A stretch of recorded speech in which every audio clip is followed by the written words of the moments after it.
The build is done. It's been 1 week since you looked at me, cocked your head to the side and said I'm angry. 5 days since you laughed at me, saying get back together, come back and see me.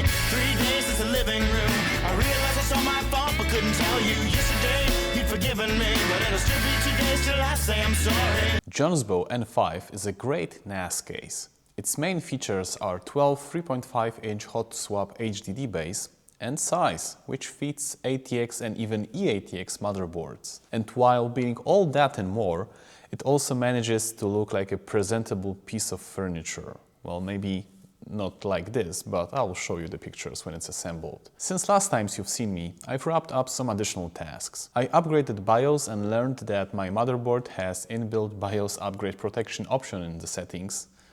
I enabled hot swap for SATA drives connected to the motherboard SATA ports. I installed Nano KVM. I cable managed this whole thing.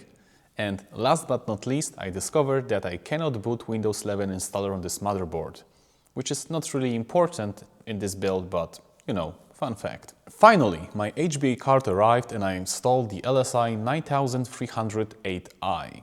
I paid for it around $35 with a small asterisk. Every comment I read about that HBA card mentioned getting at least a small fan, because without it, it gets pretty hot. The card is designed for typical server airflow, so in any other environment it needs a dedicated fan. I bought a small Noctua fan, thus the asterisk when it comes to the price. And while you're at it, check the thermal paste. I checked mine and repasted the whole chip. You may also ask, how to attach the fan?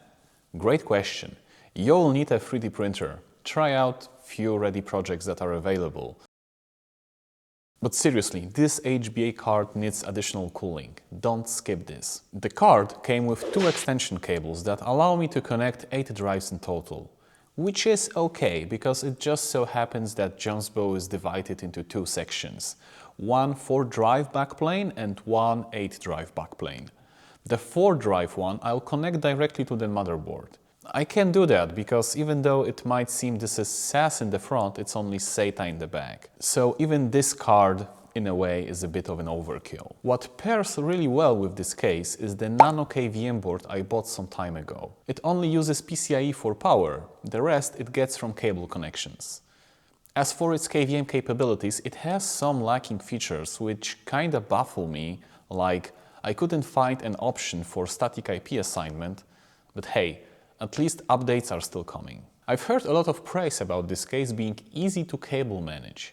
But I wanted it for a few reasons. First and foremost, it's beautiful and it really vibes with my space. Second, it supports up to 12 3.5-inch drives, getting me a ton of room to grow into my new data hoarding obsession.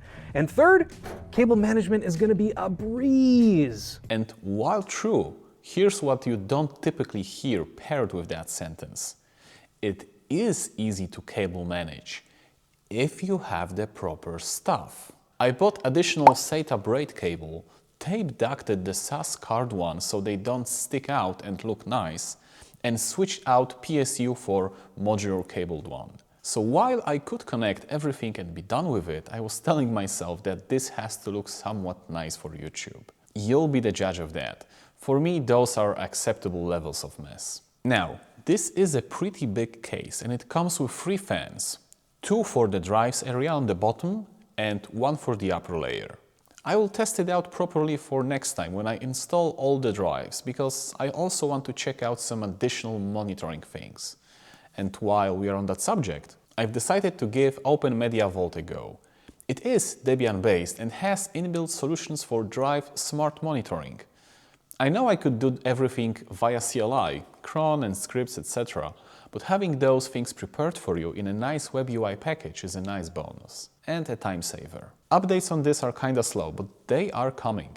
Now that the main core of the build is done, next and hopefully last is the software. So for next time, I'll go over thermals, monitoring and try out the Open Media Vault.